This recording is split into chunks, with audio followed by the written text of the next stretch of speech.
What's up, guys? Welcome to TNT Sports Talk. Today is Tuesday, April 30th. As always, we're presented by D's Home Cuts. I'm your host, Travis Karcheski. Just me today. I expect it to be just me on Thursday, and then for the time being, we should have me and Truman and another guest on for the rest of the summer. School is wrapping up. This is the last week of school for us. We are currently in finals, so I apologize for getting this episode out a little bit later than what I wanted to. But with the way finals are going, I had to study, and I really didn't have time to record this morning. So we had a fantastic weekend. The draft in Nashville was amazing. We're going to talk about all of this. We got some playoff basketball I wanted to talk about as well. And then obviously some baseball. And then we'll wrap it up. So we had a huge weekend with sports. We'll start with football where we always start. We'll start with the NFL draft. I think Nashville, that was one of the most exciting atmospheres the draft has, been held in a while. I would say, honestly, it's better than Chicago, better than New York the last couple of years. Having it on that main street was really, really cool. I actually enjoyed it a lot. And this draft, besides not having all the flash of the last couple of years, the last couple of drafts I've had, it was more of a meat and potatoes type of draft where a lot of NFL linemen, a lot of NFL defensive linemen were being taken. A lot of needed positions that you wouldn't really buy a jersey for some of your teams. A lot of these first round picks were a lot of offensive linemen, a lot of defensive linemen, a lot of guys where you're not going to go out and buy a Joan Williams jersey or whatever, or an Andre Dillard jersey or whatever like that. You're not going to go out and buy those type of jerseys. A couple players here and there like Kyler Murray and Haskins, obviously, but there wasn't as much star-studded wide receivers, running backs, tight ends, all these guys being drafted in the first round. It was really, this is the type of draft where you build a team off of, because these pieces, these offensive linemen, these defensive linemen, these blocking tight ends are guys who are going to really help your team out. Maybe you're not going to, it's not going to flash. Maybe you're not going to see the stat line that you usually see, but this is the draft that's going to help people out. And that was exciting because this year, the draft, the average viewer averaged 6.1 million viewers this year, which is up actually 600,000 from last year. It was 5.5 million average viewers last year. Although Thursday night's ratings were actually down a little bit in the first round. It had 11.2 viewers last year and only had 11.1 this year. So it actually went down a little bit, but I think overall as the weekend went along, I think, a lot of the social media buzz was, starting to go around on Twitter with how amazing Nashville was. I mean, you saw that site of all the fans that went all the way up and down the street. I mean, I think they said almost 200,000 people were there. I'm not sure if that's the exact number, but it was a ton of people, and it was a lot of fun. The thing that got old, though, was the Dolly Parton intro. They did that intro on Thursday night, Friday night, and Saturday morning, and it was just kind of boring after a while, hearing the same, voice over and over and over again. I watched it on NFL Network. I think a lot of people like it on ESPN, but NFL Network, my guy Rich Eisen, I love to watch it on there. That's all I watched the 3 days. It was weird not having Mike Mayock on there, although I think Daniel Jeremiah did a fantastic job filling in for Mayock. Then they had a couple guys fill in, Thursday, Friday, Saturday. They had the Stanford coach Shaw on Thursday. They had Joel Klatt on Friday, and then they had Charles Davis, I believe, on Saturday. No, Charles Davis was always there. Who was there on Saturday? They had another, Peter Schrager, I think, if I'm not mistaken, was there on Saturday. But anyways, NFL Network did a fantastic job of covering the guys. I love the new way they do it. They've started it, I think it was like 3 years ago they started it, where they don't show the guy getting the call in the green room. Like, obviously that's a cool thing to see, but you want to get the shock of when the pick is actually read out loud by Goodell. Like you saw the fourth pick with Colleen Farrell. Nobody, or I don't know how you say his first name, but nobody expected him to be taken with the fourth pick, and it was cool to see that kind of shock from everybody as soon as it was read. Obviously, you can find spoilers on Twitter, and we absolutely hate those guys. Those people are the worst people who spoil the pick. But when you turn your phone off like I did, you stay away from Twitter as much as possible. It is kind of a shock when the picks get read out loud. So it was a great draft, I would say. We're going to go through some of these. First round, it was pretty much, outside of the top three, it was pretty much the completely different than what most experts were saying. Nobody predicted Farrell to go number 4. Nobody expected Daniel Jones to go number 6. A lot of these guys, some of these guys weren't even projected into the first round.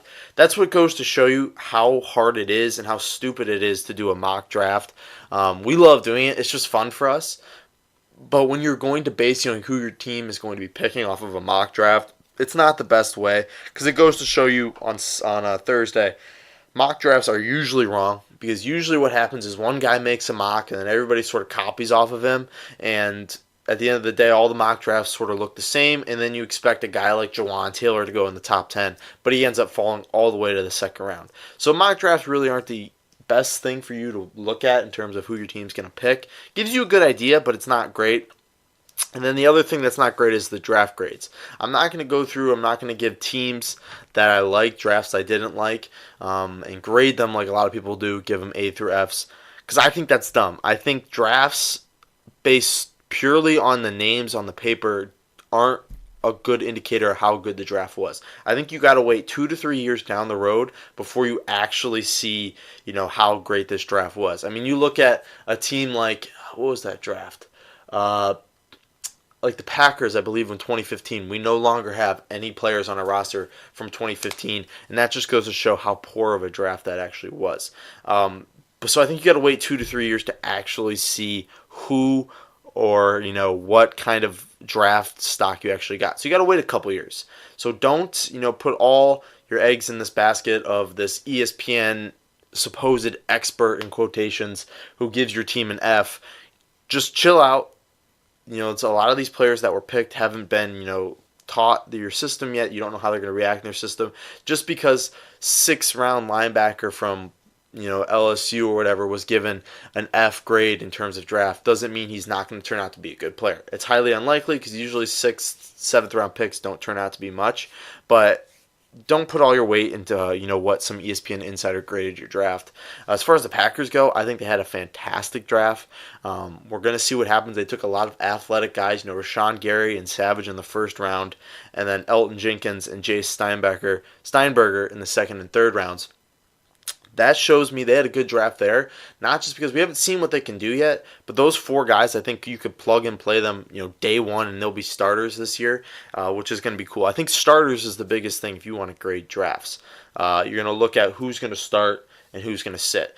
But it was a good draft, and I'm going to go through. I'm not going to rate teams based overall on picks. I'm going to do picks I liked and some picks I did not like. And I think just from the first round, we're not going to go through all of these. But as far as it goes, for picks I liked, I love the Steelers trading up in the top 10 with the 10th overall pick with the Broncos and taking Devin Bush. It's a little concerning if you're a Steeler fan that a guy like Vic Fangio, who is a fantastic linebacker expert, decided that Bush was not worth the top 10 pick, and he decided to trade back. But still, Devin Bush is fast, he's physical, and he fits a need that the Steelers fits a hole that the Steelers have been looking for the last couple of years since Shazier went down with an injury. That defense, that Pittsburgh Steelers defense, is a lot different when they have a very good starting linebacker, and without Shazier there, that hole has been, pretty clear the last couple of years, and they've tried to fill it with some free agents, and it just hasn't worked out. Going up there, getting the guy you want, giving away some picks to get the guy could start day one and could be a franchise-changing impact player like Devin Bush is a smart move. Then with the Redskins, they had a fantastic draft. The Redskins usually are a team that doesn't have that great of a draft. Dan Snyder usually likes to put his hands into places where he does not need to be involved, and the stories were coming out beforehand that's what he was doing. But he actually ended up having a great draft. The whole entire Redskins brass had a fantastic draft. Taking Haskins at 15 when he should have been a top 5, top 6 player is amazing. They got Haskins as the number 3 quarterback when I truly believe, and this is probably my bias as an Ohio State fan, he is the best quarterback in the draft. And they got him at 15. What you're going to get in Haskins, just from what I've seen as an Ohio State guy, he is a lion. He is a beast. He's going to go out there. He's going to take that chip of being picked 15th, 3rd quarterback overall, and he is going to dominate and use that as motivation to really bring the Redskins back up to glory. He's a great kid. He's smart. You're not going to have to worry about any of his problems off the field because he just doesn't have any. And You saw in the after draft interview, they asked him what number he's going to wear, and he said, oh, he's got to ask Theismann, and they actually asked Theismann if he could wear number 7, which is a franchise legend quarterback. You just want that from your picks. You want guys like that to embrace the culture, and I think Haskins is going to do that. And then Andre Dillard to the Eagles at, I believe, 24 made a lot of sense. Andre Dillard is one of the best tackles in the draft, and it's not a sexy pick. Again, you're not going to buy an Andre Dillard jersey, but with Jason Peters sort of on his way out, towards retirement, it makes a lot of sense for the Eagles to pick up Dillard in the first round. Now, as far as picks that I did not like, there was 2. Daniel Jones, obviously number 6 to the Giants. That made no sense to me. Now, in terms of, I'm not going to say it was a completely shitty pick, because it wasn't. It was 6 overall. I just think you could have got Daniel Jones at 17th. I think he would have fell that far. I know they've said that they've known that the Broncos and the Redskins were thinking about taking Daniel Jones, but I just don't believe that at all. I think the Broncos really wanted Drew Lock, which they got, and I think the Redskins really wanted Haskins. Maybe they didn't believe Haskins was going to be there, I think, so maybe they did do some work on Daniel Jones. But I just think picking him at number 6 was too high. Now, they did get their guy. There's no excuses now for Dave Gettleman and the Giants brass. They got their guy. They think Daniel Jones is going to be the heir apparent to Eli Manning. He's worked with Eli Manning and Peyton Manning's passing coach and Cutcliffe. It makes sense in terms, that's why everybody, had Jones going to the Giants. They just didn't have Jones going this high. I'm not high on Daniel Jones. I don't think he's going to be that good of a quarterback. I think they're looking at Daniel Jones' framework and his body type, and they think, okay, he should be a good quarterback, but they aren't looking hard enough at the production at Duke. Duke was not a good program when Daniel Jones was the quarterback. He got blown out a bunch of times to a bunch of mediocre programs. He just doesn't show me on tape that he could really win and win at a high level. And be a quarterback of a New York franchise, be the main piece of any New York franchise in any sport is tough. And to go from Duke to that, it's going to be tough. But again, he has Eli Manning, which I think Eli Manning is one of the best quarterbacks to work behind and learn from. But this is it for Dave Gettleman. If this doesn't work out, they took a risk. They took their guy. He and Pat Shermer are going to be out of a job. So it's a risky pick, but we'll see what happens there. Another thing I did not like was Titus Howard to the Texans, the Alabama State offensive lineman. The only reason I did not like this, not because I think Titus Howard's going to be a bad tackle, I think he's a risky raw prospect. And when you're taking risky raw prospects, you're going to want, you're going to want to have some sort of cushion with mistakes, where you'll allow a couple mistakes here and there in games. But when you have a guy like Deshaun Watson, who was sacked the most last year, who's already had an ACL tear in the NFL as your franchise quarterback, you can't take risks like Titus Howard. Titus Howard's a good prospect, and we'll see what happens. I think he's going to be forced to play day one, and I don't think he is really built for that in terms of where he comes from with college and all of that. So it didn't make much sense to me. And then you add that Andre Dillard was still on the board. That kind of combines with all of that, and it just completely makes no sense. But we'll see what happens. Maybe they can turn Titus Howard into a beast. Maybe they saw something that we didn't. They're the experts. I'm not. I didn't watch much tape on Titus Howard. Now, that's the picks I liked, picks I didn't like. As far as risky picks go, I think there's 2 here. I think obviously Farrell to the Raiders. Clyle Farrell, whatever his first name is, was a pick nobody thought would happen. I don't think he would have been there at 24. If they wanted him and they didn't take him at 4, I think they would have had to have gone up in the first round.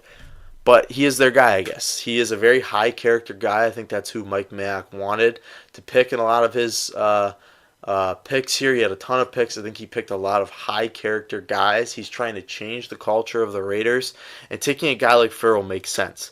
I think what would have been the smarter move if I was the GM, I'm not sure if he had this opportunity, would be to trade down to maybe, past 12, maybe 13 or 14, and taken Farrell there. I think he would have been there, and that would have made a lot more sense. But Farrell played 4 years at Clemson, had a lot of production there. We'll see what happens. Maybe his production was down. Maybe his production numbers were down just because of how star-studded that defensive line was. But we'll see. This is Mike Mayock's first pick as a GM, and it's going to be looked at for the next couple of years. And then you have Josh Allen to the Jaguars. I think the Jaguars got an absolute steal in Josh Allen. Going 7th overall to a guy who should have been top 5 was a great pick for the Jaguars. You put him next to Calais Campbell. I think he's going to be a big help for them. And I think Josh Allen's actually going to turn out to be a really good player. The reason I'm saying this is a little risky is because they had some offensive linemen on the board, and I think they needed offensive line help a little bit more than they needed pass rushers. But this is going to fill that hole that Dexter Fowler left. When they took him 3 overall a couple years ago, he was a huge prospect, and everybody thought he'd be great. Ended up, I think he tore his Achilles, and he was just never the same player again, and he turned into kind of a bust. I don't think that's going to be Josh Allen. I love Josh Allen. I think he's one of the hardest workers in the draft. I think he's going to be a lot of fun to watch with the Jaguars, and I think he'll actually be a pretty good player. I just did not understand taking him when you have such a big hole on the offensive line. It makes sense, though, because you are going to take the best player available. When a guy like Josh Allen's available, you're going to take him no matter what your need is. But I think maybe possibly trading down and taking an offensive lineman would have made more sense. But at the end of the day, they're getting a Josh Allen, and I don't think they can complain about that. Now, outside of the first round, I said it before on Thursday's show, the second day and the third day is really where the drafts are made. Yeah, your first round pick could turn into a beast, but if your second and third round guys or your 4th, 6th, 7th rounders don't turn into good players and actually end up getting cut, maybe not even making the roster, that's where you can lose drafts very quickly. Some picks I liked outside of the first round was obviously Hakeem Butler. I think he was the first pick on day 3 to the Cardinals. I thought he was a number 1 round. I thought he was a day 1 number 1 guy. I don't know what that means. A day 1 guy picked in the first round. He's a very raw prospect. Obviously, NFL GMs didn't see it that way because he fell to day 3. He's a very raw prospect. He's got great size. He struggles with catching in traffic, but I think when you give him some work, I think he'll end up turning into a pretty good player for the Cardinals, and that's a great weapon to go alongside Christian Kirk and Fitzgerald. Also, they took Andy Isabel in the 3rd round, I believe, 2nd or 3rd round with the pick. They traded for Josh Rosen. We'll get to Josh Rosen in a second. But Isabel could turn into a pretty good slot receiver. Led the league, led the NCAA in receiving yards last year. So it's going to be an interesting pick there for the Cardinals. And then one of my favorite picks was Drew Lock to the Broncos. I believe that was in the 2nd round. Drew Lock was predicted to go 1st round to the Broncos by a lot of mock drafts, and a lot of people said they were high on Drew Lock, and I truly, truly believe that. But they didn't swing on him in the 1st round. They took a step back, which John Elway has been known to kind of take a swing on a guy, but they took a step back, traded actually back to 20, took a really good weapon in Noah Fant, and then I believe in the 2nd round they took somebody else. They took an offensive lineman. I think they took Dalton. Yeah, they took Dalton Reiser with the 2nd round pick. Then they had another one where they took Drew Lock. So they got their guy, but they got him in the 2nd round, and they got a bunch of more picks, which was a great move by John Elway and the Broncos brass. So it made a lot of sense there. And I think Drew Lock's going to learn a lot from Joe Flacco. He doesn't have to start right away, and this is a good pick for the Broncos. He fits John Elway's mold of a tall, white, pocket passing quarterback. And he's very raw, but he has the skills to be actually a pretty good quarterback. And learning behind Joe Flacco is going to help him. Then the last thing outside of the 1st round was Chauncey Gardner-Johnson to the Saints. That was a great pick, the safety out of Florida. I thought he was a 1st round pick. Obviously, I was wrong. I think a lot of people thought he was a 1st round pick. And to go to the Saints, who actually have a pretty big hole at safety opposite Marcus Williams, this is a good pick for them. He's going to fill that role perfectly, and it's going to make a lot of sense for them. Now, obviously, when you go through the draft, there's going to be some names that you think should have been drafted that weren't. I have 3 guys here that were undrafted, and we're going to talk about them really quickly. Undrafted guys, this is just a bonus. I mean, there's tons of undrafted guys who maybe didn't get drafted because of injuries, maybe off the field stuff, maybe they're just too raw, maybe they were hurt in college. But there's a lot of guys where you can find some straight-up gems in the undrafted market. And you saw last year Philip Lindsay, who became a Pro Bowler. The Packers have had a lot of success with undrafted guys over the years. And I think undrafted people could make a huge impact on your roster. There's a huge list of undrafted players who have made the league and have actually done extremely well. Philip Lindsay, you're just scratching the surface with guys who have been undrafted and have turned into huge impact players for franchises. I have three guys here. My first guy is Porter Gustin from USC. Porter Gustin is one of my favorite players in the draft. Was one of my favorite players in the draft. He is still unsigned, actually, which is kind of crazy to me. He's a linebacker from USC. If you don't know anything about him, the reason he wasn't drafted was because of injuries. He has been injured the last couple of years at USC, but when he's on the field, he just produces and produces a lot. And I just want to see if he got picked up at all. Yeah, actually he did. Okay, so breaking news, I guess. He got picked up by the Saints. Great pickup for them. If you don't know anything about Porter Gustin, he's, like I said, linebacker from USC, been dealing with injuries in his career. He has an insane diet. He doesn't eat solid food. He actually grounds up all his food into a smoothie. He drinks it so he can digest it quicker. He drinks 2 gallons of water a day, and he just lives in the weight room. He is a workhorse, and all he does is work. And it was a great pickup by the Saints to get him. I was surprised he fell and waited this long. He does have, I think, a suspension coming with PEDs, but it turns out it was just Adderall, I guess, which isn't too concerning. Obviously, it's just he got suspended, but it's not concerning enough where it's just Adderall, which is not, a highly addictive substance, and it's not that big of a performance enhancer on the football field. And then another guy I liked was Tyreek Jackson, the quarterback from Buffalo. 6'7", 6'8", strong arm, huge frame. Reminds me of Logan Thomas out of Virginia Tech a couple of years ago. He got picked up by the Bills. So going from Buffalo University to Buffalo Bills makes a lot of sense there. I'm sure he enjoys that. Put him behind Josh Allen. He has one of the strongest arms in the draft. You're going to have one of the strongest quarterback rooms in terms of arm strength and straight up cannons. Tyreek Jackson makes a lot of sense there. That's going to be a lot of fun for the Bills coaching staff to work with. Then you got Ben Schwalter. Truman could probably pronounce that a little bit better. The guard from Wisconsin. Wisconsin produces. It's just a factory of offensive linemen. He went undrafted. I can't remember. Not Ben. It was Bo. I'm gonna check real quick how you pronounce his name. Not how you pronounce his name. Where he went. He ended up going to the Lions. Which sucks, but he was a good guard for Wisconsin, part of that offensive line there who dominated teams, and he's going to be a great pickup for the Lions, and I think he could actually make the team. So those are some of the guys I actually like that got undrafted. Now we're going to move on to probably the biggest storyline from the weekend, which was Josh Rosen. So there we were, sitting there on Thursday night waiting for the first pick. I think we all put Kyler Murray as the first pick in our mock draft, and I think we all expected it. Turns out it actually happened, although when it did happen, it was still a bit of a shock. And then as the day progressed on Friday through the afternoon, I was watching a lot of coverage, and I saw a guy by the name of Steve Smith, one of the best receivers of all time, absolutely go off on Josh Rosen and go off on him, talking about how arrogant he is and how he should go and stop complaining and he should go and just compete.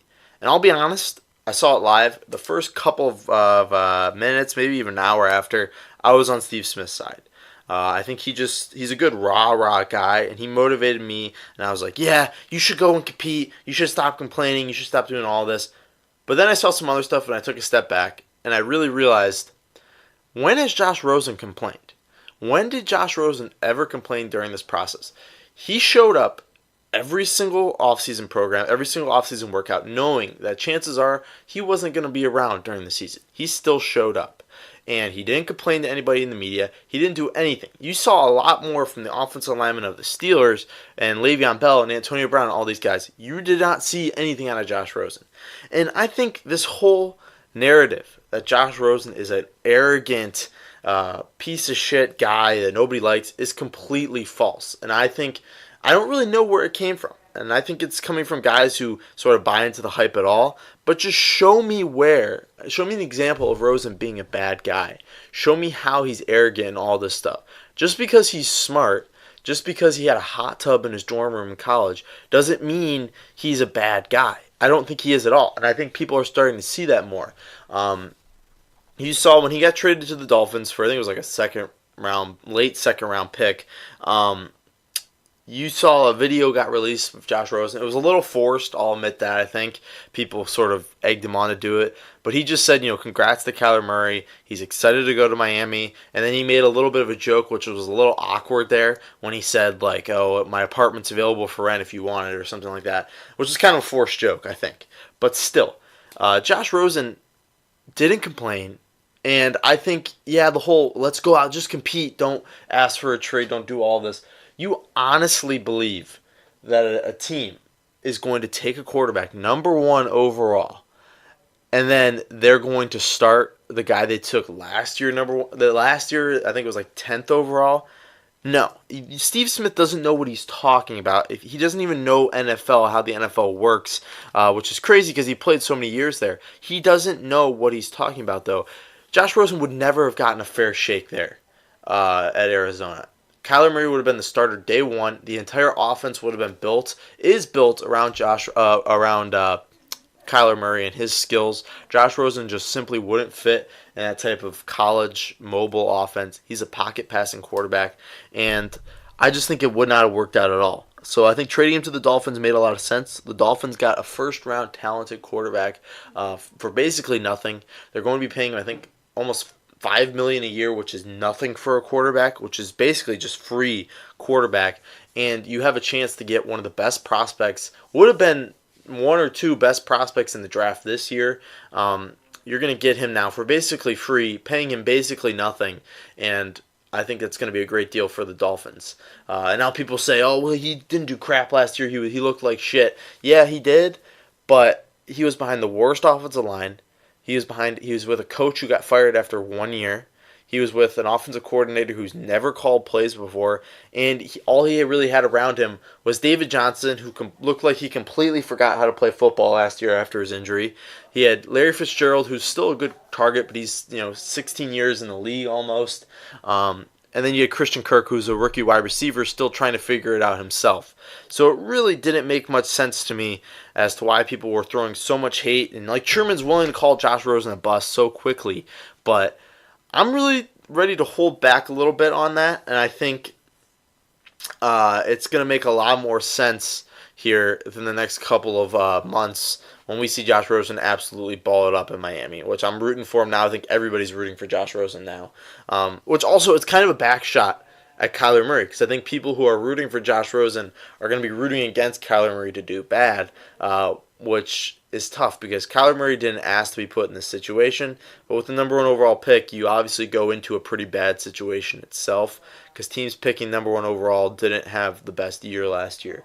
So a lot of pressure is going to be put on his shoulders early because if Murray doesn't work out, the entire coaching staff of there with the Cardinals, the entire ownership is going to be fired and put onto the street. He's got 2 to 3 years to slowly start to turn that franchise around, and that's a lot of pressure for a guy who was just a couple years ago playing college football at Oklahoma. So that's it with that. That's all the draft talk I wanted to say. Not it with the NFL though. Tyreek Hill, we gotta talk about it.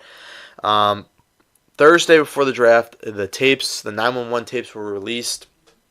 If you don't know what's going on with Tyreek Hill, basically he had some problems at Oklahoma State where he supposedly beat up. I think he got convicted of it. So he did. He beat up his pregnant girlfriend, and a lot of people were not willing to take a guy like Tyreek Hill in the draft. And he was kicked out of college. I think he had to go to JUCO, where he ended up at West Alabama.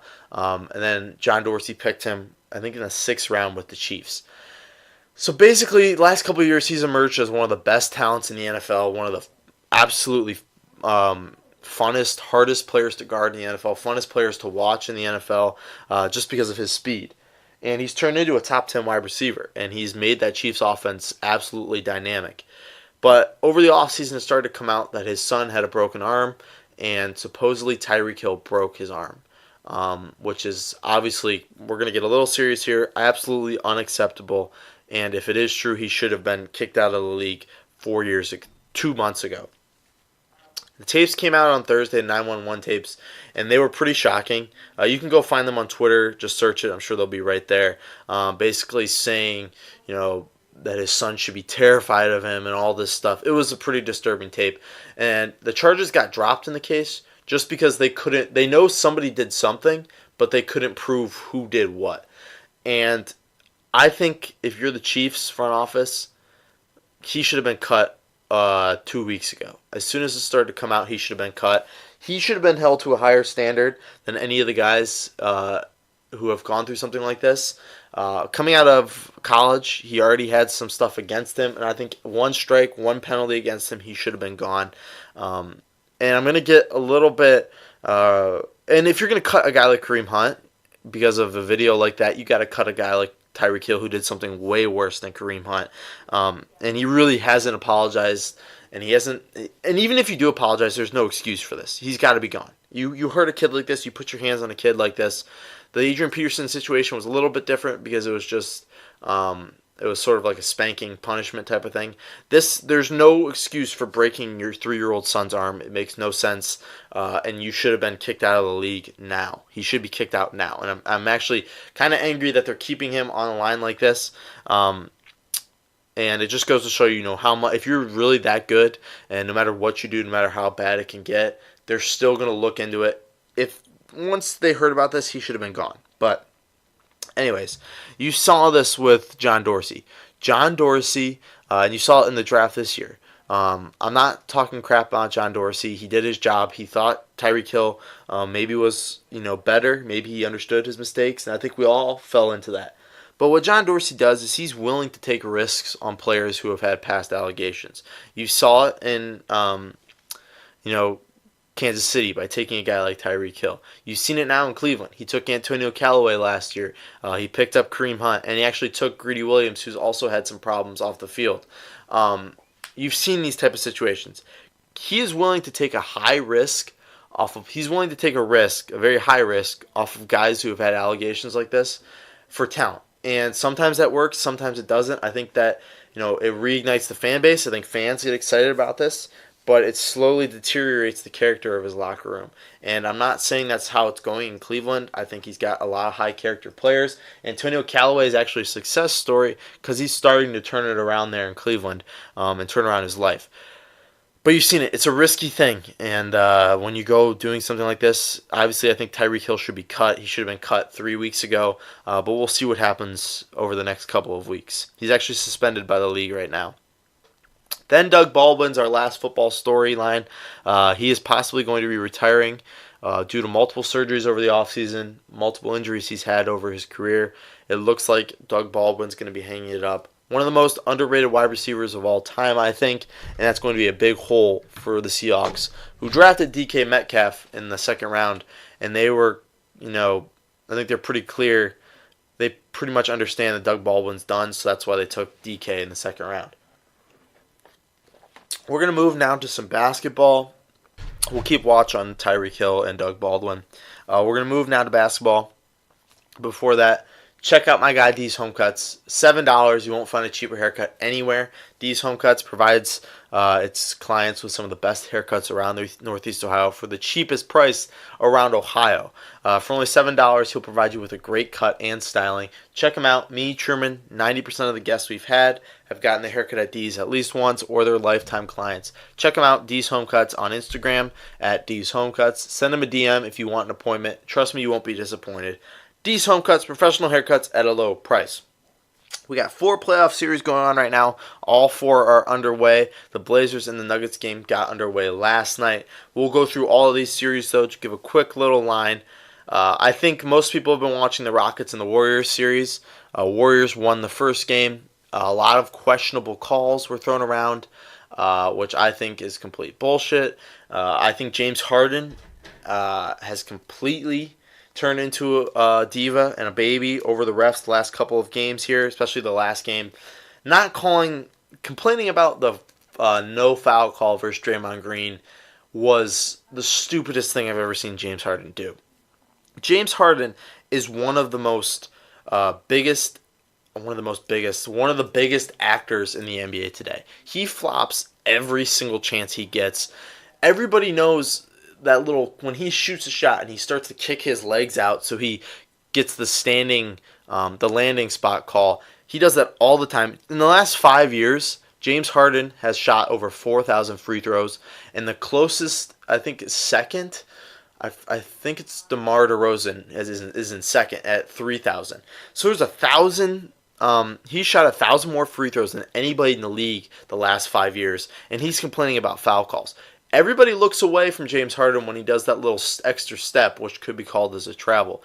Everybody kind of turns a blind eye to that. But when you're playing against the Warriors and you shoot a shot and then you jackknife your legs out like that, everybody freaks out saying it was a foul. It was not a foul. It was a flop by James Harden. He spent most of that game on the ground trying to get foul calls. I think that was most of his strategy. Even the Rockets' strategy was just try to get as much foul calls as you can, which you can't do in the playoffs because the refs don't call the regular season like they do the playoffs. The refs look at I think they let the guys play a little bit harder in the playoffs than they do the regular season, and you can't base almost all your game plan around trying to get to the free throw line.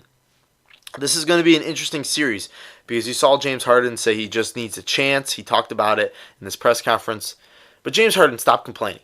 You need to stop complaining. You've gotten more free throws than almost anybody in the NBA the last 5 years, way more, 1,000 more than anybody the last 5 years. Everybody ignores your extra step, and you just need to play better. The Warriors are a good team. You need to bring more to the game. You need to bring more energy than just trying to get foul calls. But tonight's game, it's Tuesday we're recording this. Scott Foster is going to be officiating this game. Houston's 0-6 versus Scott Foster when he officiates games. James Harden got fouled out the last time Scott Foster called a game with the Rockets. And if you remember, Harden called him arrogant and just basically called him out after the game. So Scott Foster's going to be officiating tonight. I think this is sort of a mental game that the NBA is playing with the Rockets. They called them out. The Rockets called out NBA officiating. So the Rockets are going to give you Scott Foster, who you hate. So it's going to be an interesting game tonight. Make sure you tune into that. Then you have the Bucks Celtics, another game tonight. Celtics won the first game. They absolutely took Giannis out of it. Al Horford took Giannis away from it. And when you take Giannis away, you really see that the Bucks are not a number one seed in terms of talent. Chris Middleton's not a great number two, and it just you saw it in the last game. The Bucks, once they take Giannis away, the Bucks sort of fall, and they're just not as good. I think the Bucks, welcome to the playoffs now, Milwaukee Bucks. You beat the Pistons, who were not a playoff team, especially without Blake Griffin. So welcome to the playoffs. I think the Celtics are one of the best teams they'll face, and it's going to be a great series. I think the Bucks will lose this one, though. I'm not going to say no. I'm going to say the Celtics are going to lose this. I think the Bucks will win this just because I don't want to get some bad luck. 76ers versus Raptors. 76ers won last night, tied it up at 1-1. Kawhi went off in the first game, basically was taken away in the second game. Guys like Jimmy Butler and Joel Embiid showed out in last night's game. Joel Embiid was dealing with some stomach issues all week, and he actually played a pretty good game when he was as sick as he was. So it was a good game for them. Then the Blazers versus the Nuggets. The Nuggets won that game, took a 1-0 series lead. Jokic was a stud last night. I think he finished with 37, which is a great thing to see because most people were a little weary if Jokic could lead his team to a playoff win, and he actually got it done on Monday night. So tune into those series. We'll give you more of an update on Thursday. Then we got baseball. Two stories quickly in baseball. Vlad Guerrero Jr. got his MLB debut. This is exactly what the MLB needs. The MLB has been looking for a star like this to market, and they did it the right way. When he came up on Thursday during the draft, was his first game versus the A's. Vlad Guerrero Jr. was the only person you could have gotten me. Vlad Guerrero Jr.'s debut is the only thing that could have gotten me away from the NFL draft. And you saw me flipping away from the NFL draft on Friday so I could watch the Blue Jays versus the A's, which if you would have asked me about 2 months ago, would you turn off the NFL draft for a Friday night Blue Jays versus A's game, I would have absolutely punched you in the face, said you were crazy. But I did it. And he actually ended up going 1 for 4 with a double in his debut. And then Sunday he went 1 for 4 with both singles. So this is exactly what the NBA needs. They need a superstar they can market, and Vlad Guerrero is that guy. He is that dude. And he ended up playing really well. We'll see what happens with him the next couple of weeks as pitching starts to adjust to him. Can he fight back? And I think he is going to be the face of the MLB the next 10 years. Last thing I wanted to talk about real quick was Chris Davis. Chris Davis started the season 0 for 40, 0 for 54, one of the longest slumping streaks in MLB history. I think it's the longest hitless streak in MLB history. I wanted to give him his credit because since that 0 for 50 whatever streak, he has been batting .320. He has risen his batting average to 156, which is difficult to do because you're going to start. He's hit 4 home runs too. But raising your batting average to 156 since, that bad of a slow streak, I got to give him credit. Batting .320, he's slowly coming back. And I think a lot of people are, think Chris Davis is a piece of shit player. But he's been fighting back, and he's actually been playing really well as of late. So I wanted to highlight that real quick, just for something for you to watch. Chris Davis has been playing pretty well since that whole streak. But that's it for our show today. We want to thank you to our sponsor, D's Home Cuts. We ask that you go into iTunes, Spotify, YouTube, leave us a 5-star rating, review us, subscribe, write a comment, what you like, what you didn't like. We're always trying to get better. Follow us also on Twitter at TNT Sports Talk 12. That's where you can find us. Send us a DM. Even if you don't follow us, our DMs are always open. Send us questions, comments, concerns, ideas for the show. If you want to be a guest on the show, that's where you can leave us a rating on Twitter at TNT Sports Talk 12. But that's it for our show. We want to thank you for listening. Tune in on Thursday where we will give you a full breakdown on everything going on in the sports world, including the MLB and the NBA playoffs and an MLB standings update. But that's it for our show today, guys. We thank you for listening and tune in on Thursday. Thanks, guys.